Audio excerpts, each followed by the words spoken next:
শুভ শুভ শুভ দিন, যমুনা টিভির জন্মদিন। আমার পক্ষ থেকে যমুনা টিভির অনেক অনেক ভালোবাসা।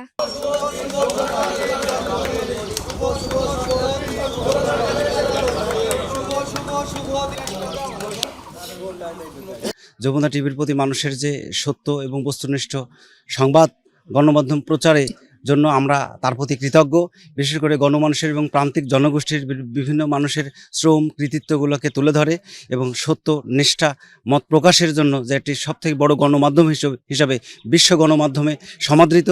যমুনা টেলিভিশন আমাদের বৈষম্য বিরোধী ছাত্র আন্দোলন 2024-এ তাদের সাংবাদিকরা অত্যন্ত সাহস, আওয়ামী দুঃশাসনের লাঠিয়াল বাহিনীকে তোয়াক্কা না করে তারা লাইফ রিস্ক নিয়ে অনেক শহীদ হয়েছেন, আমি স্মরণ করি তাদের। আমরা একটা বিষয় লক্ষ্য করেছি যে 5ই আগস্টের আগে বা পরে যমুনা টেলিভিশন এবং যমুনা টেলিভিশনের যে সংবাদকর্মীরা আছে তারা যেভাবে বস্তুনিষ্ঠ এবং সত্য সংবাদগুলা মানুষের মাঝে উপস্থাপন করেছে, সেই জায়গা থেকে যমুনা টেলিভিশন আমাদের হৃদয় ছুঁয়ে গেছে।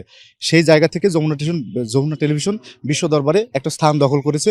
আশা করি এই ধারাবাহিকতা যদি বজায় রাখে, আগামীতেও তারা বিশ্ব দরবারে নাম্বার 1 স্থানে অবস্থান করবে। যমুনা টেলিভিশন আমাদের মতন প্রান্তিক কৃষকদের এবং মৎস্যজীবীদের বাংলাদেশ সহ গোটা বিশ্বে আমাদের তুলে ধরে। এই জন্য যমুনা টেলিভিশনকে অনেক ধন্যবাদ।